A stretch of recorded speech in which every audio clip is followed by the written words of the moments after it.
Welcome to Wednesday's edition. That's not Wednesday. What am I talking about? Tuesday's edition of Big Blue Kickoff Live from the NFL Combine here in Indianapolis. My name is John Schmelk. Thank you so much for being with us. It's all brought to you by AWS, proud sponsor of the New York Giants. That's Amazon Web Services.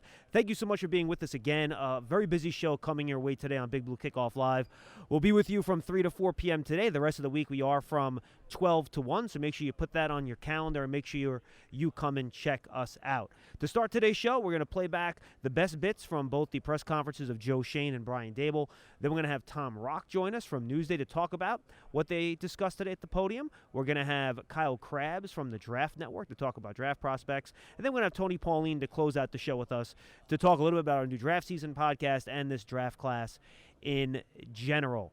Well, guys, it's always good to be out here in Indy. This could be the last year we're here.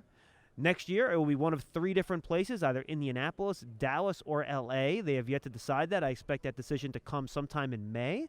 So we're enjoying our last week here in Indy for the Combine for what could be a little while. It's always fun to be here.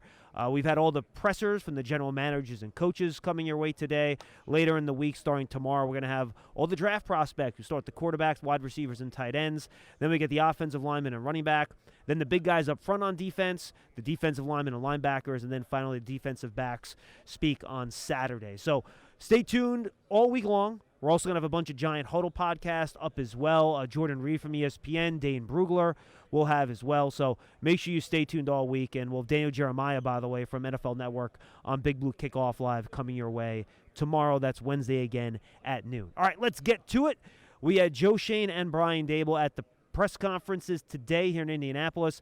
Let's start with Joe Schoen. He addressed the media in Indy earlier today.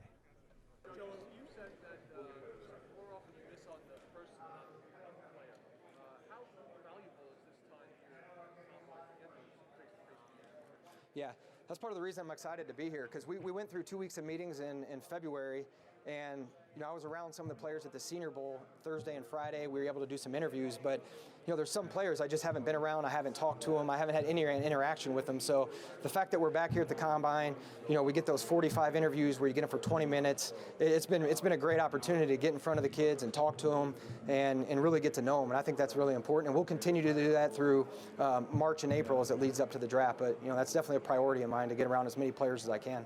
Joe, from the outside, it looks like you need multiple starters along the offensive line. Do you agree with that? And does that change your approach to how you go about looking for them? Like, you need guys that are ready to step in immediately?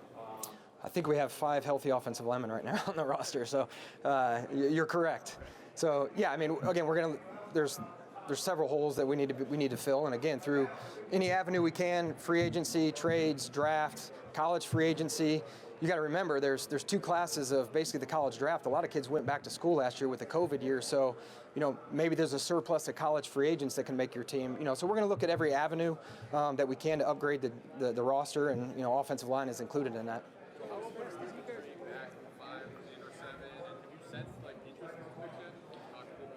Yeah, again, I haven't been here 24 hours yet, so I haven't got a chance to talk to a lot of people. But yeah, we're open to moving back, moving up, staying as well. We find 7 players you like in the draft, and again, I can sleep good at night because 2 of those guys will be there, 1 at 5 and 1 at 7. So if there's a guy, again, we haven't been around them yet, so it's important to meet the kids, make sure they're our type of guys.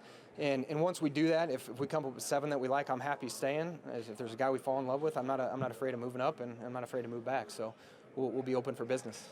Joe, how hard? There is a challenge, I would imagine, that you obviously have a cap situation, clear up, but you also, I assume, you're not going to go to fans and say, well, we're out, we can't do anything. So how calculated do you have to be for the players and free agents and Very calculated, and that's kind of my initial comment in terms of we got to have contingency plans. So kind of the if-then scenarios, and we went through a lot of those. So if we don't get to where we have money that we can do something in free agency, then it's going to be hard. But again, back to my introductory press conference, we want to be able to be competitive today and also build for tomorrow. And I think if we're able to do this the right way, I think there's a real possibility that we're going to be able to do that.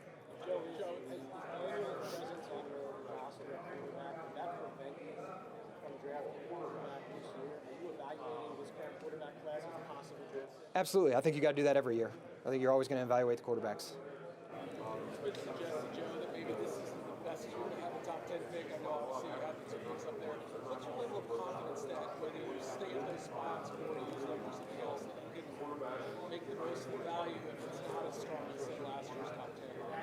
Yeah, I'm confident in the players that are there. Again, where we are, again, 5 and 7. In terms of just the first round, finding 7 players that we really like that fit.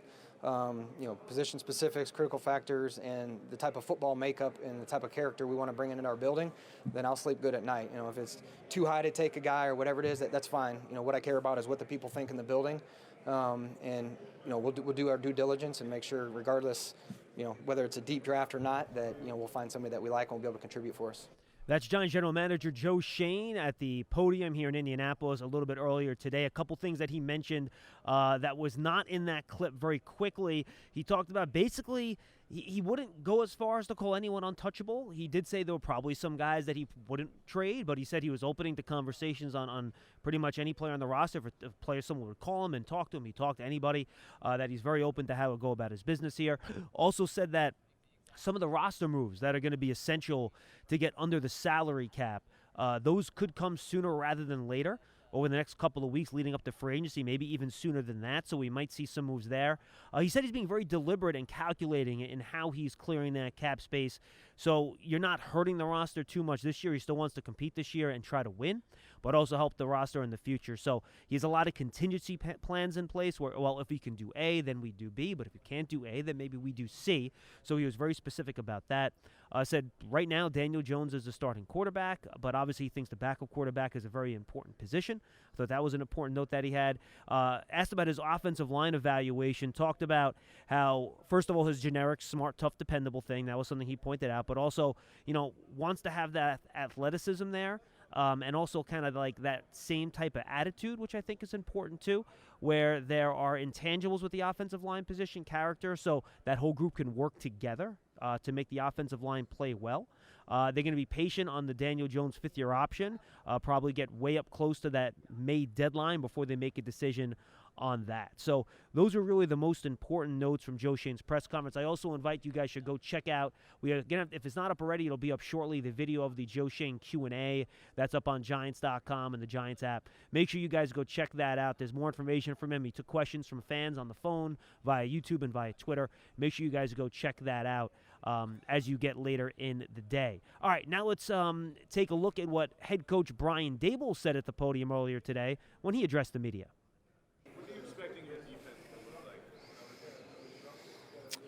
Well, time will tell, right? We just really evaluated our roster right now, and again, I think that the important thing when you do that is everybody has foundations that you come from, but you better figure out what your players really do well. And watching them on tape is one thing, so you have to lay a foundation of what you believe in, obviously. But then once we get them out there and they're able to run around and be in the meetings, we're going to have to do a good job as a coaching staff in trying to put them in the best position possible. But Wink's good at fundamentals. He's good at scheme. Along with the other coaches that we brought in, I think, Jerome, we held on to Jerome. I think he's going to provide a great resource to Wink and Dre Patterson and, just a lot of the guys that we brought in. We'll find out as we get going here. We got a long way to go. We'll see.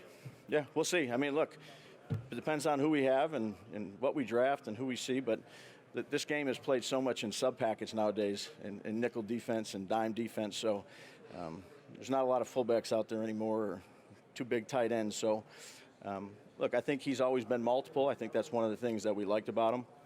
I think we'll continue to be multiple. What do you look for in that? Guys that can affect the quarterback. Guys that can affect the quarterback. I mean, they all come in different shapes and sizes and have, you remember Dumerville back in the day, short. You could get up underneath guys and explosive. And look, they're all different, but all of them have a knack to affect the quarterback one way or the other, however that may be. Speed, power, speed to power, different moves. But someone that can get them off the spot. Obviously, that's an important part of today's game with the way passing is going.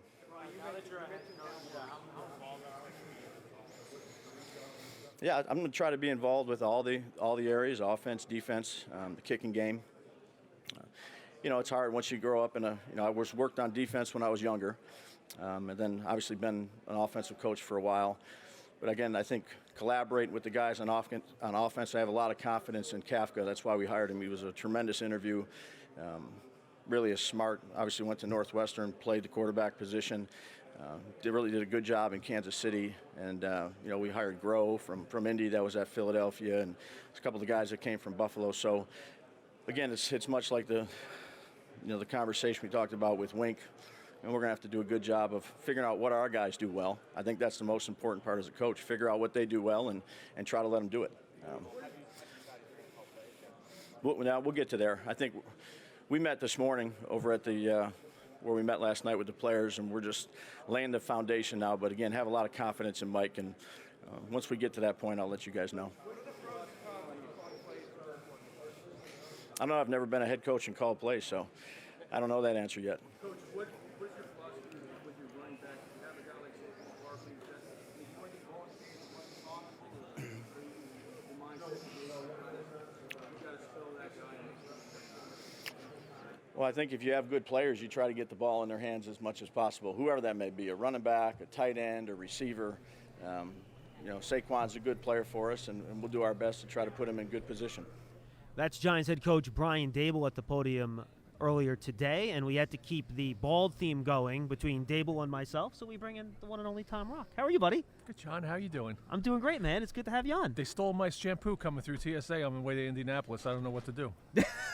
I'm sure you'll survive. Actually, between Kafka and Daboll, the Giants may be have the lowest budget for hair care products in the league. Clearly, I was heavily consulted in the hiring process, Tom. As it should be. Yeah, absolutely. All right, let's talk about it a little bit. I was not there for Daboll's presser at the podium. We were doing the Joe Shane Q&A over here. So give me your feel for what Daboll said at the press conference first, then we'll kind of get to what Shane said. Well, my feel is that he doesn't have a lot of answers just yet, and that's fine with him because there's a lot of catching up to do, and they only had their first staff meeting earlier this week, I guess about a week ago, and so they've only met for about 6 times as a staff to go over things, so they don't know a lot of the answers that everybody wants to know at this time, which is what's the defense going to look like, what's the offense going to look like, who's going to call the plays on offense.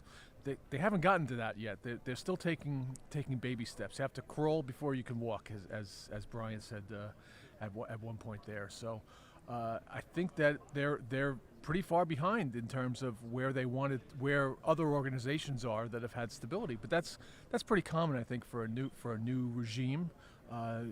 This whole thing has been blown up, and they're starting over, and they're going to have to make a lot of roster moves in the next 2 weeks to get under the salary cap. The 2 numbers that stuck out to me were the $40 million that Joe Shane said that he wants to clear from the salary cap, and the 5, which is the number of healthy offensive linemen that they have on the roster at the moment. And he didn't seem quite sure that they had 5 healthy ones, but then I think he decided that they did. Yeah, well, some of them I guess count conservatively and liberally. So they'll have to take a look at that. But Brian Daboll said after when we had him on the side, he said, "Any of you guys want to try out for offensive line? Let me know." That's telling. Yeah. I mean, obviously he was kidding. Oh, I was going to say, especially when you actually look at the people on the beat. Right. Obviously joking. Right. He obviously joking, and there are plenty of offensive linemen walking around Indianapolis this week who will be do a much better job than any of us will do. But that's a real need for them, both in number of quantity and quality, and they're going to have to address that with very minimal resources going forward in the next couple of months. Yeah, and obviously we'll talk about all that and get to the draft class and all that stuff, Tom. I guess my question for you, he gave a fairly generic answer about Kafka. Smart. I don't really know him, but I was impressed in the interview. He was asked specifically how he's going to blend those 2 systems because they're very different. What did you get from that and kind of how that relationship is going to work? What I got from it is that they don't know yet. It's a work in progress, and that's something that this whole shebang is right now. Yeah. is a work in progress. They don't even know who's going to be on the team. Brian was talking about, well, we're going to tailor the defense and the offense to the players, and that's important, and a lot of teams do that. They don't know who the players are going to be. They have to figure that out, and there are contingencies, and Joe Shane talked about if A then B then B then C, Being very calculated in how they're being going to very do this. calculated Yes. in how they're going to go about. The fact of the matter is, this isn't a scalpel job. This is a machete job. They need a lot of space. They need to clear out. When you mentioned cleared $40 million, like that's not just like one or two guys. That's a lot of work. It's a lot of work, and that's why he said several times, we're open for business. Anybody wants to give us a call and take some of these players off of our hands, I think they'd be open to it. So to get back to the question about Kafka, I don't know what the offense is going to look like, because they don't know, and that's where they are right now. They're still in the hangar, and they haven't even gotten out to the runway to try and take this thing off. Yeah, look, I'm with you 100%. All right, so let's now dig in to some of the details here and what we think might happen. Joe Shane indicated to us up there, and then when he was here with us too during our Q&A with him, that we could see some of these moves happening sooner rather than later in terms of clearing the roster. And look, they kind of have to. Free agency's in 2 weeks. They have to happen in 2 weeks. Right? So, There's but a who deadline. knows? We might have stuff happen this week in Indy, for all we know. Do you expect it to be He also said, by the way, I should point out, that last resort is contract restructures. He basically said that. He said that. That's the last resort. They don't want to have to do that. Right. So you're looking at either outright cuts or you're looking at trades. What do you think they might be able to do in the trade market where maybe you get some value back where you can clear some space that way? See, that's hard to say, John, because how many good players do they have that people want? There's only a handful. Well, look, I think the one There's guy. only a hand. There's two probably, Yes. Bradbury Mm-hmm. and Saquon, and those are probably the only two guys who teams would say, okay, we'll take it. We'll take those guys off your hands. The rest of them, they know the Giants are going to cut them anyway. So there's no sense in making that kind of a trade or a deal. What do you think the type of value is on a Bradbury? Day 2 pick? Could you get a 3? Maybe a 3, maybe a 4. I don't know. It's not as high as it would have been a year ago coming off of a Pro Bowl season. Well, and obviously only 1 year left on his contract one- too, so that also limits the value. Right. And cornerbacks are a position, and we look around here at the Combine, where every year they are just flooding the talents at cornerback. Everyone needs them though too. Everyone needs them, but there's always a way to get them too. Mm-hmm. So I don't know that there's going to be a lot of buyers for James Bradbury. How do you see the Saquon thing going? My sense is that ultimately he'll be here with the Giants. Because if they did move him, that would be your ultimate sell low move, right? Pretty much. If you decide to move him now. You're basically, if you move him now, you're basically saying to the team, we are starting over. And Joe Shane has been pretty clear. This is not a rebuild. He said that he doesn't multiple want times. it to be a rebuild. Right. One of the lines he said today was, I don't want to go out there and get my head beat in. And if they don't have Saquon, who's the best player on offense when he's healthy, then they're going to get their heads beat in pretty good. So my sense is that he'll stay. I don't know. Again, we talk about value and things like that. Are other teams really chomping at the bit to get Saquon Barkley on their team? Maybe. We talk about Bradbury. I think you're looking day 3 pick, right? I think Bradbury probably has more value in a trade market than Saquon right now. I think given the positional value and how they've played the last couple of years, I think that's probably fair. And how much you can get out of him going forward. Who knows what Saquon is going to be like in 3 years, 4 years. Is James Bradbury going to be a decent starting cornerback in 3 or 4 years? I'd say the chances are a lot better than that Saquon Barkley is going to be a fully functioning, fully healthy running back in 3 or 4 years. He was asked about, this is Joe Shane, about the backup quarterback position and whether or not they'd be competition for Daniel Jones. And his answer was that Daniel Jones is the starter right now. Which That is was his quote. interesting. How do you think they're going to handle that? We were listening, just as an example, we were listening to the Bills, Brandon Beane and Sean McDermott, and they might as well have thrown out Valentine's Day cards to Mitch Trubisky the way they talked about him, and obviously he has connections to Brian Dable. How do you think they're going to handle this backup quarterback spot? Well, I think it's like anything else, and that it costs money to have competition. And ideally, they would want to have somebody come in and be the backup, not only to play in case Daniel gets hurt, but also to give Daniel the best environment that they can find. And I think Davis Webb coming in adds to that environment in the quarterback room. But I think they need somebody who's going to be out there and can play and do those things. But that costs money.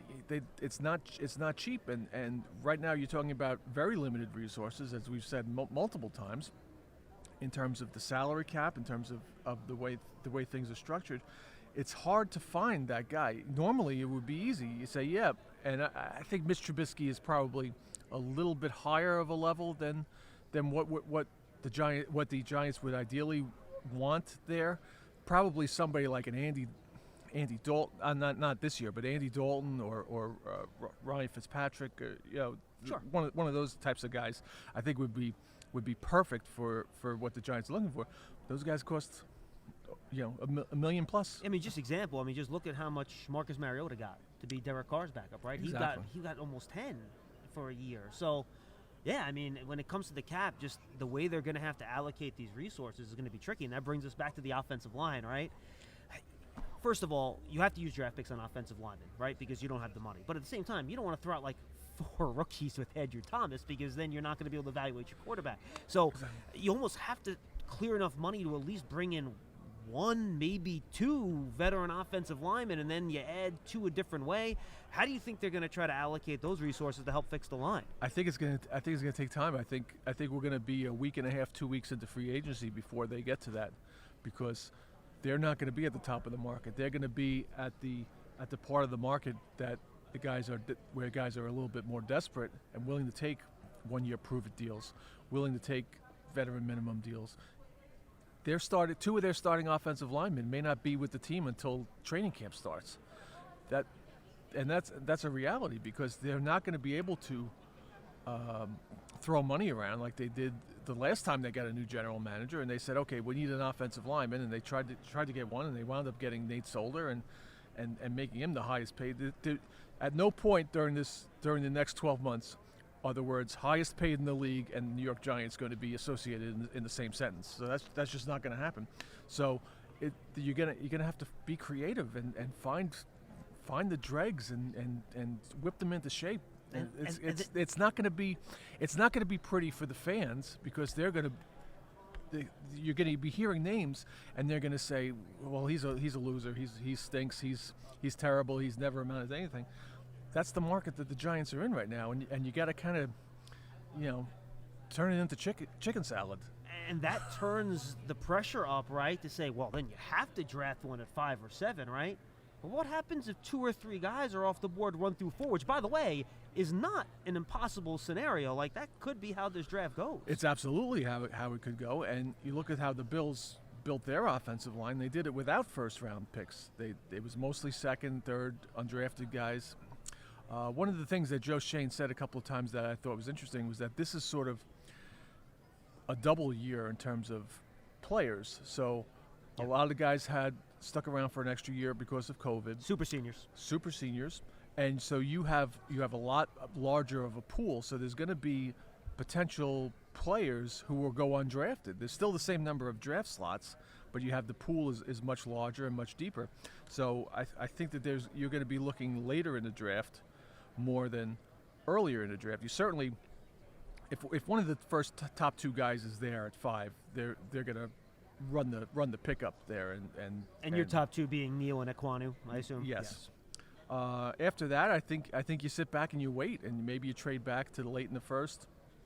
If you can find someone to do that, if you can which is going to be tricky this year. Nobody wants to come up, because the draft doesn't really start until the second day this year.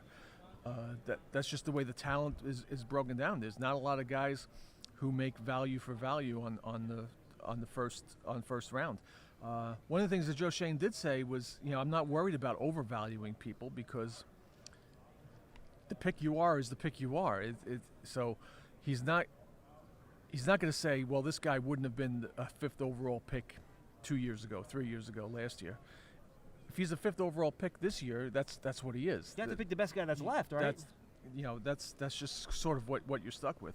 But I do think that when it comes to need and depth and all of that algebra that goes into the Giants' decision making, probably waiting till later in the draft would not be the worst move when it comes to the offensive line. And that's going to be crazy because people are going to go berserk after the first day when they have these 2 picks.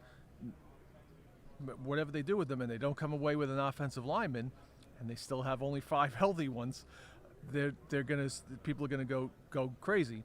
But it's a 3-day draft, and plus the rookie free agents, so it's a long process, and I think by the end of it, they'll have the bodies that they want to move forward.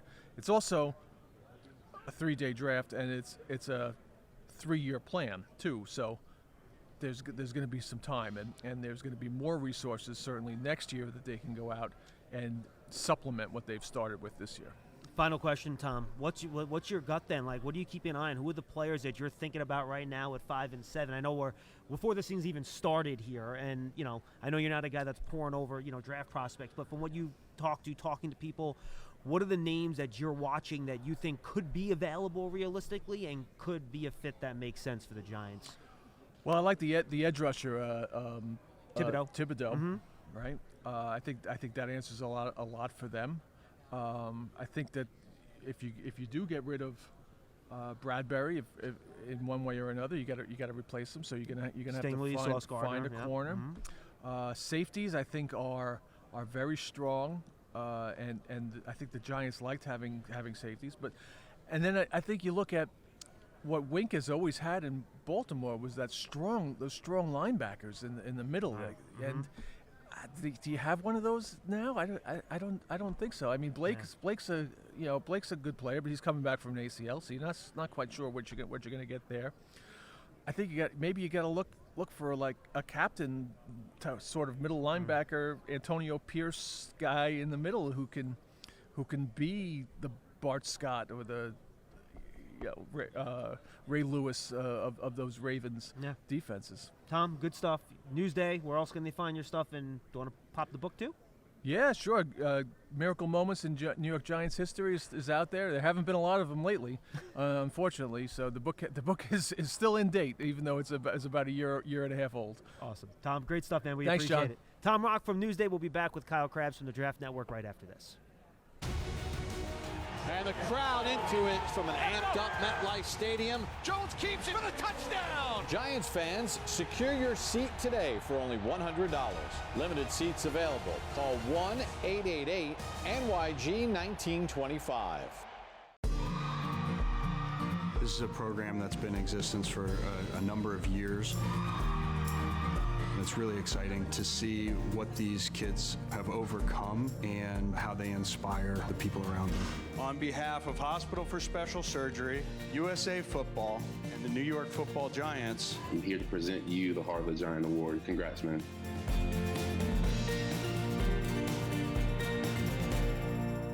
We're back here on Big Blue Kickoff Live, presented by AWS, proud sponsor of the New York Football Giants, John Schmelk, and now we're joined by good friend Kyle Krabs from the Draft Network. Kyle, what's going on, man? How are you? Life is good. It's good to be back in Indianapolis, and we obviously missed this event last year and a chance to talk a little shop with you. Obviously, it's not the same when you're not in person and getting that discussion going, so I'm looking forward to catching up. Yeah, absolutely, man. So always fun to have 2 of the top 7 picks in a draft, right? Sure. Always fun. But is this the best year to have 2 of the top 7 picks in the draft?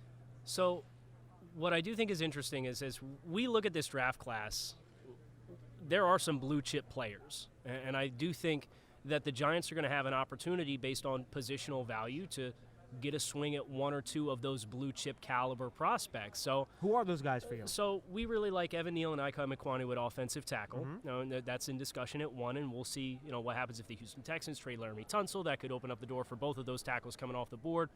We like a number of the pass rushers. We really like Aiden Hutchinson from Michigan. He's our top guy. Kayvon Thibodeaux has elite tools.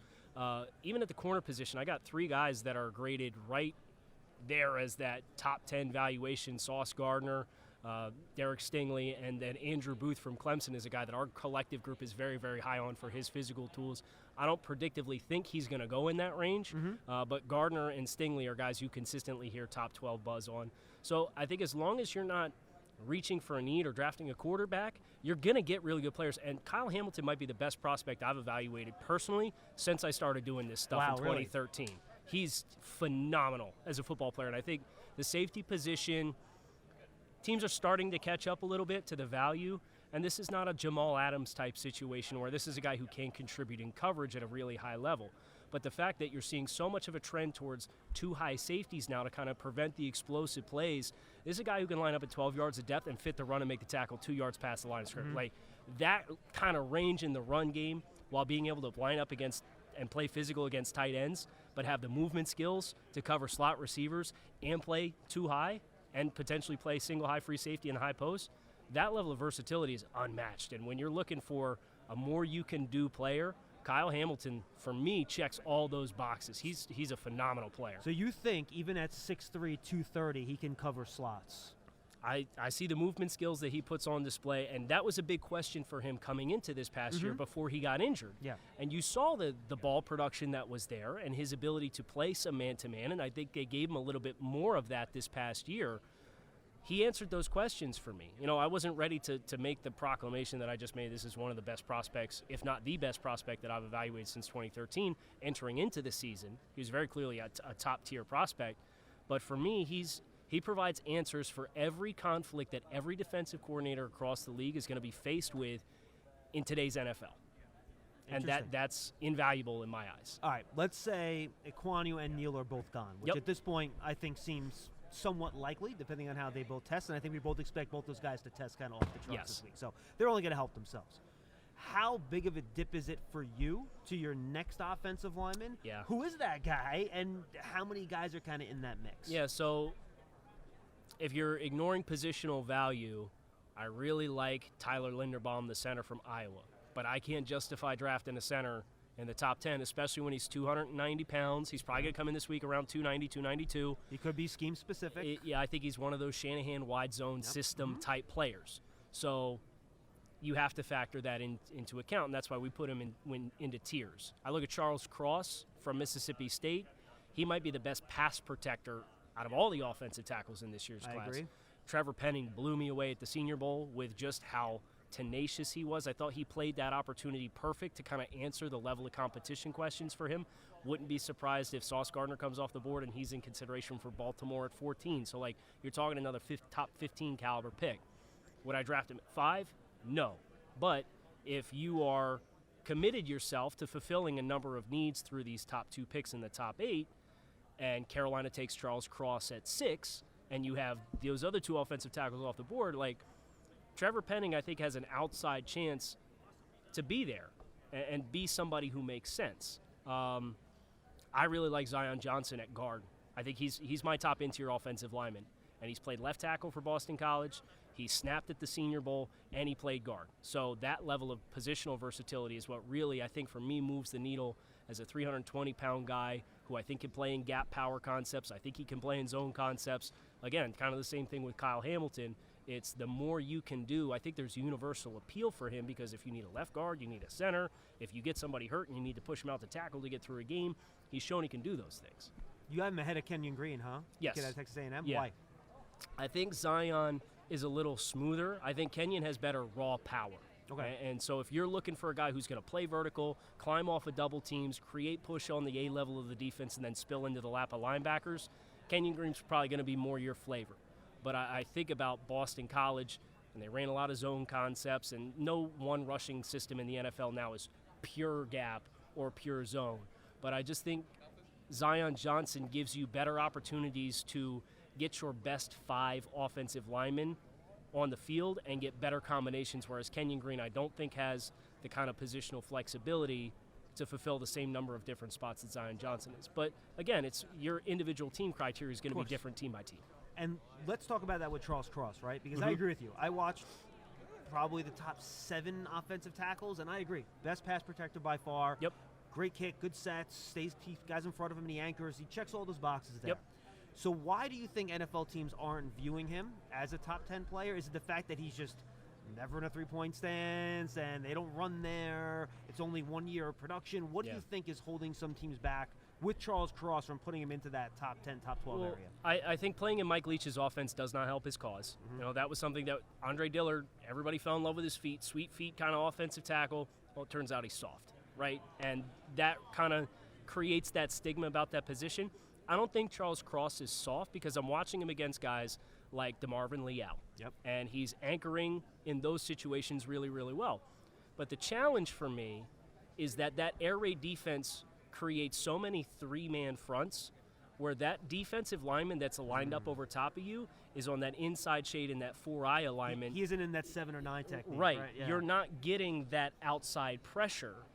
You're getting more heavy defensive linemen. You're getting a lot more drop 8 where they're trying to flood passing lanes unless they're pressuring or blitzing you. So I've seen the movement skills that he has all the ability in the world, and I know he can anchor against a 4-eye. But how does he handle 265? How does he handle Jermaine Johnson from Florida State off the edge on in a wide 9, converting speed to power? I don't have that answer because it's not on tape. And that, I think, is one of the big apprehension points for Charles Cross. And I've talked to some people. There is some sense that they don't think he's going to test great this week. So have you gotten that sense too? I wouldn't be surprised because one of the narratives with him is his weight, right?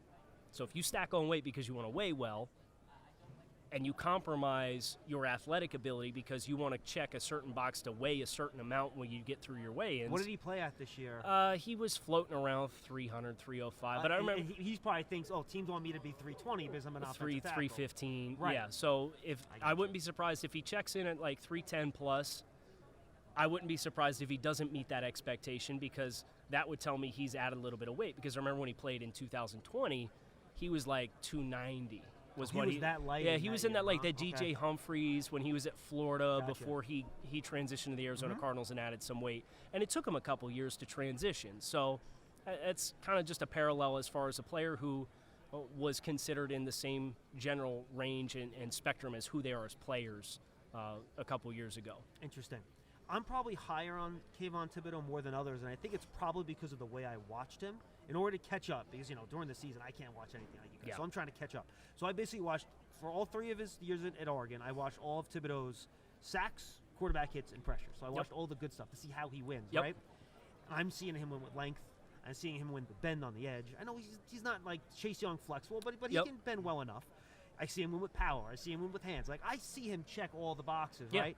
And then I watch Aiden Hutchinson. I'm like, well, he kind of wins one way, right? Yeah. He comes in with 2 hands, wins the hand battle, wins with strength, wins with power, has a great motor, great player. And I'm like, I don't quite understand why people all have Hutchinson in front of Thibodeaux. And I think what I'm learning as I talk to more people and dive into it a little bit deeper is that it's the consistency snap to snap that I think has people worried a little bit with Thibodeaux, right? So unless you're watching full games and multiple games during the year, maybe you're not seeing some of the things that are raising some of those flags for teams with Thibodeaux, right? And he was banged up, High ankle, right? This year? It's kind of an ability to string together a full season and have high-level production throughout it is something that's kind of been one of the knocks on Thibodeaux as a player. But, I think about Kayvon. He reminds me a little bit of Jadeveon Clowney when Clowney was coming through. There's no doubt, from a physical tools perspective, he's more athletic and more dynamic than what Aiden Hutchinson is. And Aiden Hutchinson was on Bruce Feldman's college football freaks list. I think he was number 2. Yeah, I mean, he's a good athlete. I wouldn't be surprised if he runs low 4.6s. I heard his running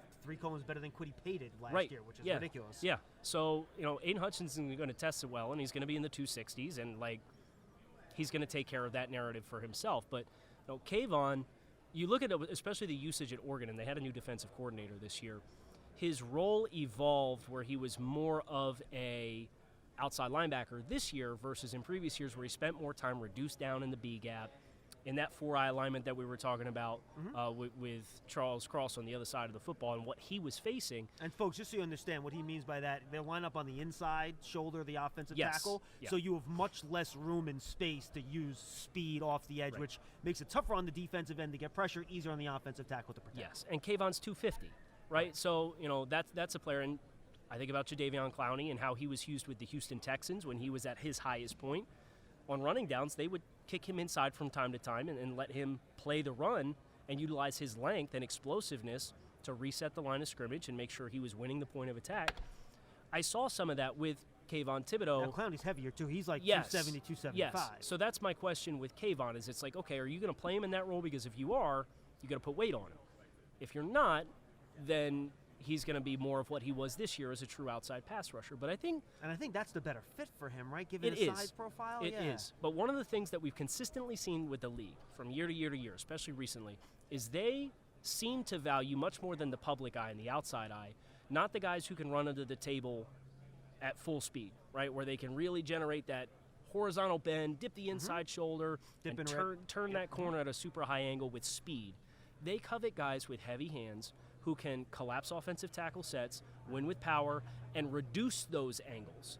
Be able to push when an offensive tackle is setting you, collapse him back so that I don't have to turn at a 90-degree angle at the top of the arc. I can push that tackle back, and now I got to go to the 60-degree angle or 45-degree angle to get off his outside shoulder and collapse the quarterback. And that's what Aiden Hutchinson does. So that, for me, is the divide between the two, and it does not surprise me to hear that the league is collectively higher at this point in time on Aiden because we've seen more players bust, in my opinion, who are the Vic Beasley dip off the edge. And that's not a fair comparison to Kayvon. I think he's a much more dynamic player, but just using that style of winner as a pass rusher as an example. Interesting. All right, you mentioned the corners. Let's kind of make this our end of the top 10 conversation. Sauce Gardner, I think, is a pretty easy evaluation when you watch him. No one catches balls on him. Yeah. Quarterbacks don't throw at him. He's 6'3". He's fast. He plays press in college, which is what NFL teams want. That's an easy evaluation. Mm-hmm. You know who's not an easy evaluation? Derek Stingley. Yes. Again, plays press, so you see what you like. You watch his freshman tape, and I say this understanding how strong of a statement this is. He looks like Darrelle Revis with the way he covers man-to-man. He's unbelievable. Then you watch him the last 2 years, and you're like, eh. How do you square that circle?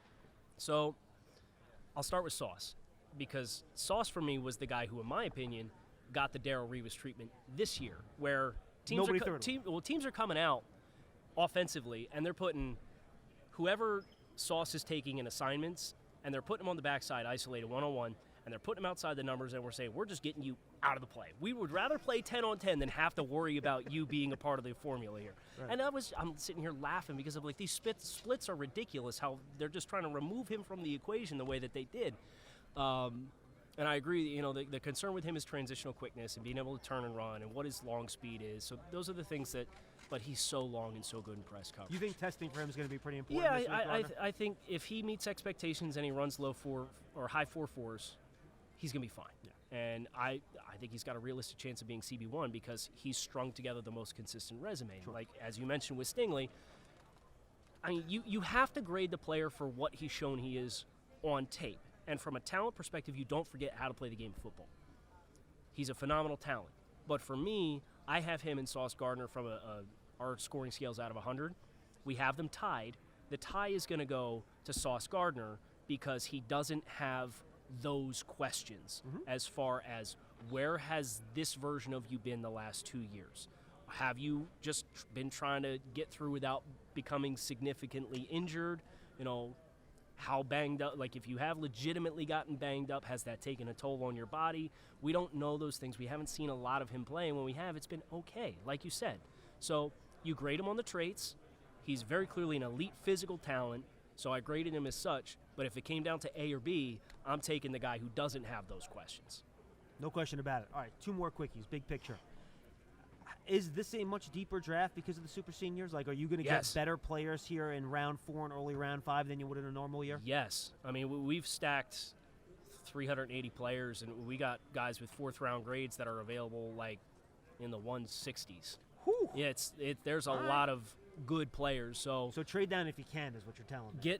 Get volume at the end of the top 100 and early on day 3. The more picks you can get in that range, you are going to get abnormally better prospects. Not guarantees, but you're going to get abnormally better prospects in those ranges of the drafts versus a typical year. Is this going to be one of those big surprise years where between 15 and 50, one team is a player at 45, another team is a player at 17, and there's going to be boards that are all over the place? Yeah, and you see that every year based on just the scheme specificity, but I think this year with getting the renewed opportunities in the draft process to get the entire league together. Yeah. And having all of the boxes checked as far as information that we are usually using to apply to make our decisions, I think you'll see a much more dynamic draft from a wheeling and dealing and trades perspective, because some teams are going to be really aggressive and look to emulate the Rams formula of, okay, forget the draft picks, we're going to go all in, we're going to try to make splash. Dangerous as hell, by the way. It is. Just saying. You got to draft really successful on day 2 and day 3 to pull that off. Well, this is the kind of draft that you can pull it off for a year. And they only pulled it off, by the way, because Jaquiski Tart dropped an interception that hit him right in the chest. Correct. Small margins. Correct. And you got to get lucky in the postseason. Yeah, right? But they gave themselves the best chance. They went all in with Von Miller. It all paid off for them. Yeah. So good for them. Sure. And I wouldn't do it. I wouldn't advocate for doing it, especially year over year over year. Me too. You have to have a special kind of job security, and there's only a handful of GMs across the league that can stake the claim of having that kind of comfort that Les Snead has to be able to continuously finance high-level assets for players that are going to get super contracts or you're going to let go 1 year later. All right, ridiculous question, far too early, but I'm going to ask everybody, so you're first. Giants picks at 5 and 7. I'm writing it down. That's why I'm doing this. I am going to go with Kayvon Thibodeaux. Okay. And you think if here's another fun game. If he's there at 5, do you play the roulette wheel and say, well, I don't think Carolina's picking a pass rush, and then just pick him at 7? So this is interesting. I did Carolina radio, and they are very much dialed in on trade down opportunities because of the depth of the offensive tackle class. And listen, this is a team that traded away a 2 for Sam Darnold. They traded away a 3 for Stephon Gilmore, who, by the way, is leaving in free agency. Right. They traded away an extra pick for C.J. Henderson. They need picks. So if they're looking to trade down, someone could move up to try to get and jump over top of you. So I wouldn't play the game. If he's your guy, he's your guy. Got it. And then at 7, I'm selfishly going to go with Kyle Hamilton because I think from a positional value perspective. If he's there, who knows if he's making it. But I don't know who in the top 4 is going to take him. I'd be surprised. Do you have any idea what Houston's doing? I mean, it depends on what happens with Laramie Tunsil. Because if Laramie Tunsil doesn't get traded, then I think I would give him Equanu. Right. I give the Giants Equanu at 5 and then go potentially with Thibodeaux sliding to 7. Interesting. Okay. Would you be willing to pull the Cross or Penning thing out at 7? I would probably try and get cute and try and slide down a little bit and see if there's a defensive player or pass rusher that somebody fell in love with that they would want to come up and Good luck get. trying to find someone to trade up in this quarterback I know. class. Yes. Yeah, you're not going to get him for a quarterback. It's going to have to be a different player. Yeah, which is tough. Kyle, good stuff, man. Pleasure as you always. You kind of let us off this year as our draft experts. Excellent job, and we'll talk to you down the road. All right, Thank man? you so much. Kyle Krabs from the Draft Network. By the way, tell the folks where they can find all your stuff. Sure. We should do that first. I'm on social media, grinding the tape, pretty much everything, Instagram, Twitter. I'm over at thedraftnetwork.com. I'm the director of scouting there. We got a phenomenal team. We got 6 scouts on staff, many of which have league experience at this point. So we're blessed with an incredible group, and they all do phenomenal work. So thedraftnetwork.com. Check out all our work over there. We have Kyle's colleague Joe Marino joining us on Friday. Very good. That should be good. Everybody, thanks for being with us. We'll be right back. We have one more segment. Tony Pauline joins us in just a minute. We'll be right back. Welcome to the Eli Manning Show. We'll pop a shot. Can't let Eli beat me. Oh, we got Bill Murray, what are you doing here? Yeah! Stomp him out! The cast from Entourage is here. This is a real show. You know what small people do? Win. How about that? I'll park it for you. Keep it close. I got Eli down. Omaha! What a clever title.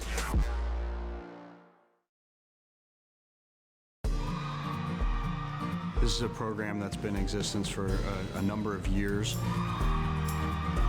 That Hospital for Special Surgery, New York Football Giants, and USA Football have been so proud to support. And it's really exciting to see what these kids have overcome and how they inspire the people around them. Just always bounce back up and keep going. It's so rewarding knowing my achievements have been recognized. Got to take advantage of every opportunity you get. Thank you for everybody that nominated, that voted, and that helped me. Football as a whole made me realize how short life is in total and how much you have to take advantage and how hard you have to actually work.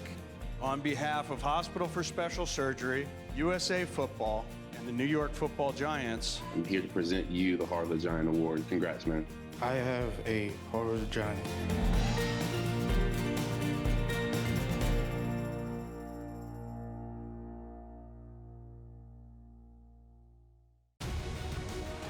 And the crowd into it from an amped-up MetLife Stadium. Jones keeps it for the touchdown. Giants fans, secure your seat today for only $100.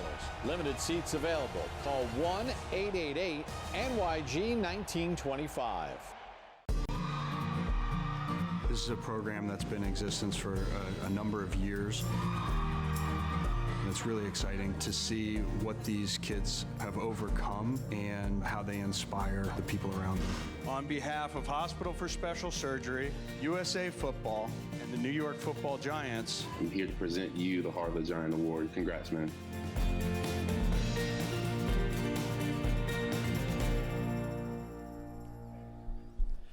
We're back here on Big Blue Kickoff Live, presented by AWS, Amazon Web Services, proud partner of the New York Football Giants. I am John Schmelke. You know this guy.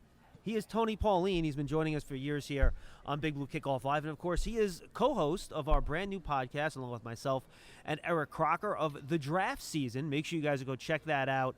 It's on your favorite podcast platforms. Make sure you find it, subscribe. It's on a separate podcast channel. We basically do an hour a week on pure draft stuff. It's not Giants related, so Tony got through doing our top fives on both sides of the ball, offense and defense. That was fun. We did our little combine preview, which posted yesterday. So if you guys are interested in that, check it out, and we'll have our combine wrap-up for that coming up next Monday. But we have Tony here on Big Blue Kickoff Live. Would love to just talk specifically about the Giants here, Tony, and boy, they are at 5-7 in a year where I'm not sure you want to be at 5-7. How many for you true blue chippers are there in this year's draft class? Probably about 2, and one of them has major questions. They would be Aiden Hutchinson and Kayvon Thibodeaux. Mm-hmm. And I love Thibodeaux as a player, but this is a huge week for him.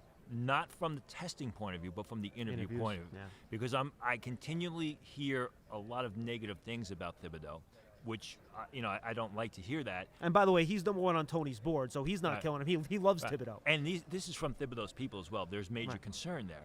And you hate to hear those sorts of things. Not bad. It's not that he's a bad guy. It's just there's some immaturity there, and he's acting like he's already arrived rather than acting like he really wants it. And that is a concern, and, it's going to be a big week, big couple of days of tough interviews. And Thibodeaux's the kind of guy you can't miss on. If you take him early, you can't miss on him, or he's going to be a bust. And if you pass on him, and he turns out to be what everyone thinks he can turn out to be, pass on that you're kid? going to keep looking back and say, how do you pass on him? So that is the big question. Those are the 2 guys on film.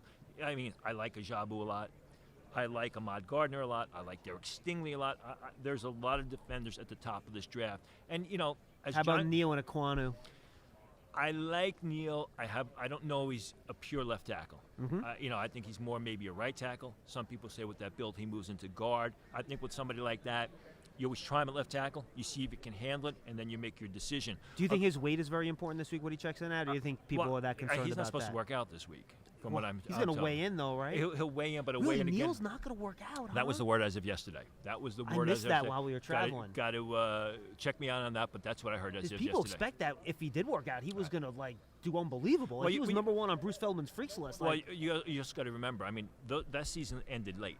Okay, because they played a national championship game. So what happens is, and a lot of times it's justified. These guys have nagging injuries, maybe hamstring injury, maybe calf injury, things like that. Especially a big guy like that, and they need to heal from the injury, which puts them back for their training. And Alabama usually has 2 pro days anyway. Right. So that was the word as of yesterday. We'll see what happens. As far as Equanu is concerned, big, powerful, massive guy.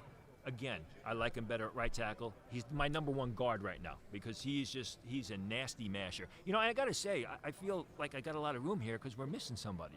I mean, I'm usually switched between you and Paul, and Paul, and Paul's firing questions at me. So, Paul, if you're there, listen, miss you, bro.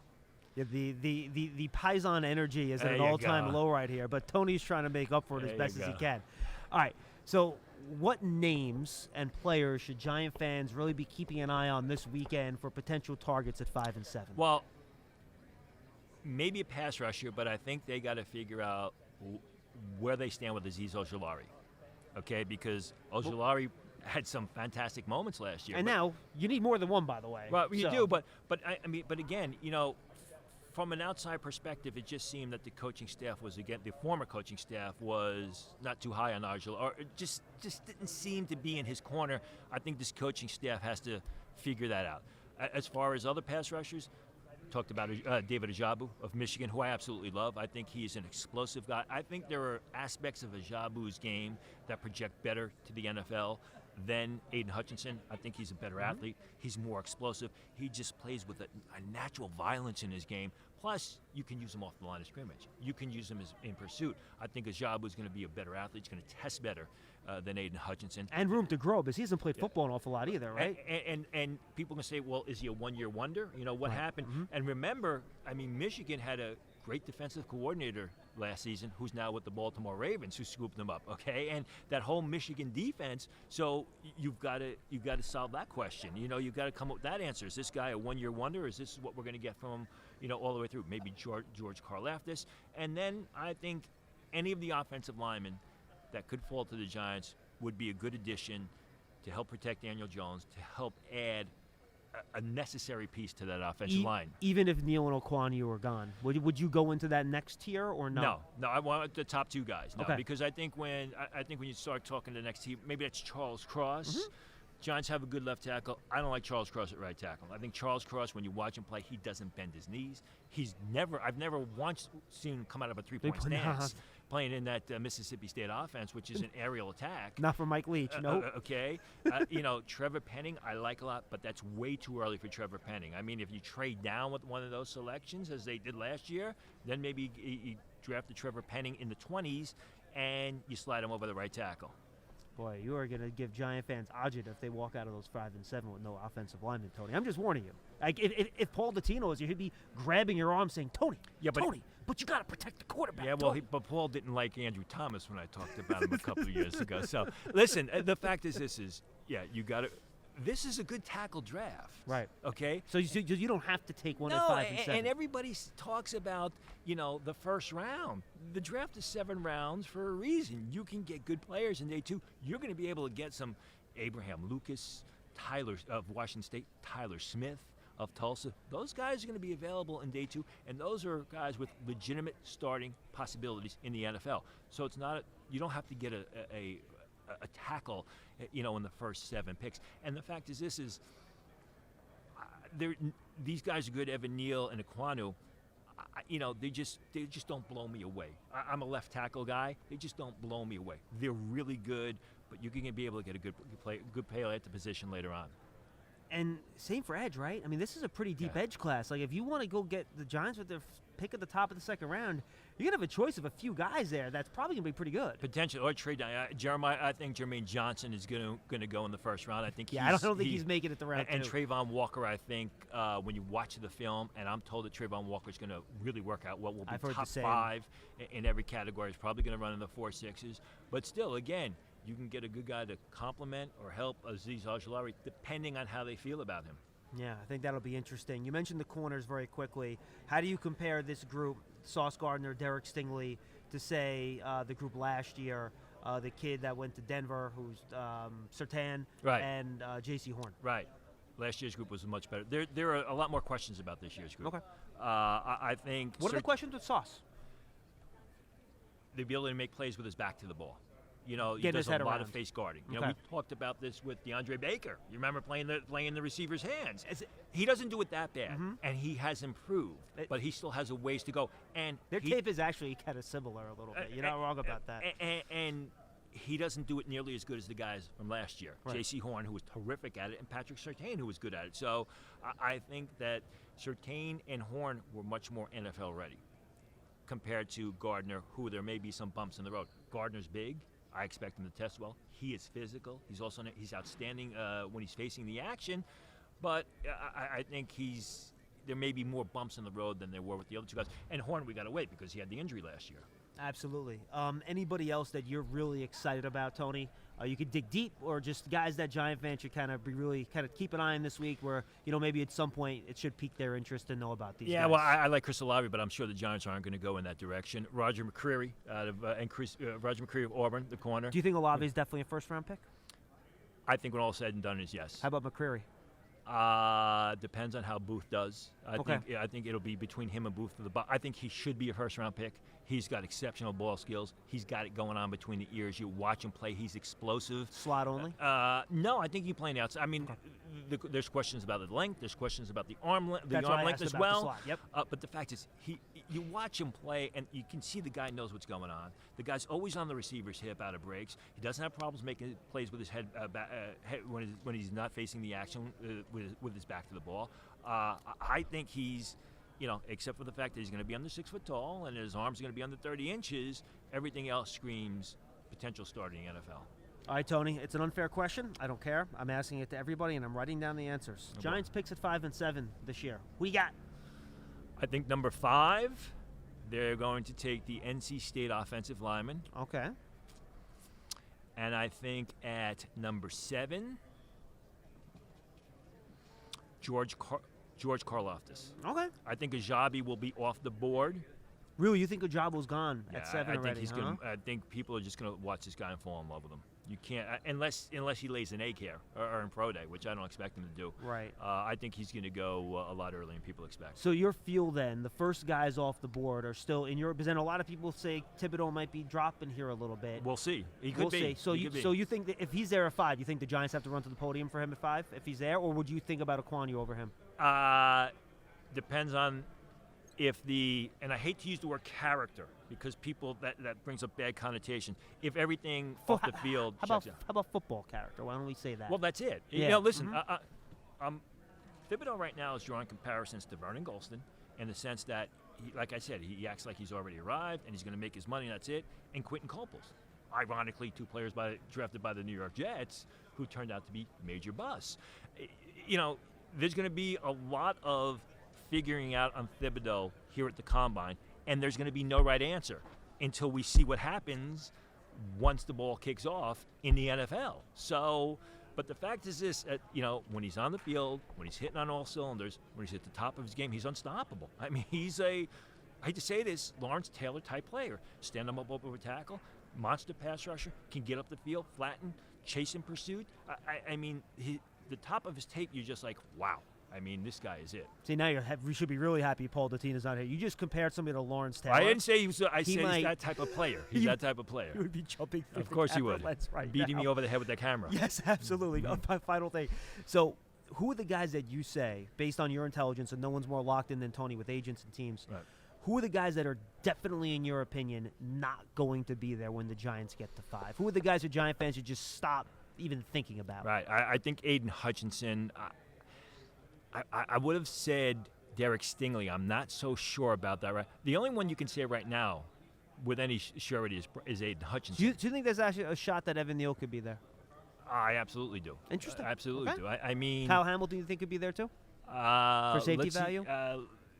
Not just for safety, because as we talked about in the podcast, I mean, a lot of people are going to talk about him as being an outside linebacker. Wait, There are a lot of people who are not sure that he's a true, free safety. Tony, He's just not for a example, natural free safety. Like, he's much bigger than Nakobe Dean. Like, Right. people talk with Nakobe Dean about like a Mike linebacker. Right, from Georgia. Right. Kyle Hamilton is so much bigger than him. Not only bigger, but he's got much more growth potential. Right. So, he's a young guy now, and as he physically matures, all he's going to do is just add weight, which is why I continue to say people are going to talk about him as a outside linebacker in the NFL. He's got that athleticism, and we've seen what's happening is that now you're seeing a lot of college safeties being moved up to the outside linebacker position because They're being you want reduced. You want those guys who can get from point A to point B in no time at all. You want those fast guys. Yeah, I mean, for me, Tony, like, you look at Kyle Hamilton. I know we're over, folks, here. I apologize. But, I mean, he looks like Isaiah Simmons to me a lot, right? I mean, like, they're really similar builds in the way they move. And when I saw Isaiah Simmons, I'm like, yeah, he's either a off-ball run to linebacker or like a strong safety. Right. And look, we've seen Kyle Hamilton make those, deep single high plays, sideline to sideline. So we've seen him do that. But he looks like Isaiah Simmons. He did on Saturday. It's a lot more difficult on Correct. Sunday. I just don't know that he's got that quick change of direction. Like I said, he's got long legs. He's more of a loper. That explosive burst, we'll have to wait and see. All right, and folks, if you like what Tony just talked about today, make sure you go check out the Draft Season podcast. It's on all your favorite podcast platforms, on the Giants mobile app and at giants.com/podcast. And Tony, tell them where else they can find your work on Twitter and all your writing. Pro Football Network at Twitter, at Tony Pauline. And as I tell my wife, you want to find out where I am, the best thing to do is just Google me. You'll find me somehow. Make sure you guys go check it out. That's Tony Pauline. Again, thanks for being with us on this episode of Big Blue Kickoff Live. It was all presented by AWS, a proud partner of the New York Giants. I am John Schmelk. We're back the next 3 days on Big Blue Kickoff Live, 12 to 1, Wednesday, Thursday, and Friday. Make sure you come check us out. Just to give you an idea, we got Daniel Jeremiah coming your way, Sam Monson, Pro Football Focus, Charles Davis will be on the show at some point, Austin Gale. We're going to have Joe Marino. I mentioned him from Pro Football Network. Dane Brugler will be with us, Jordan Reed from ESPN. Have a couple Giant beat reporters, Eric Edholm from Yahoo Sports, Jeff Risden, Real GM. So a lot of guys coming your way over the next 3 days. Make sure you check it out. Stay tuned right here to all the Giants podcast platforms. We'll have some standalone Giant Huddle podcasts as well. And all our coverage here from Indianapolis is, again, brought to you by AWS, proud partner of the New York Giants. For Tony Pauline and the rest of our guests, I am John Schmelk. Thanks for joining us on Big Blue Kickoff Live today. We'll see you Wednesday at noon for our next show.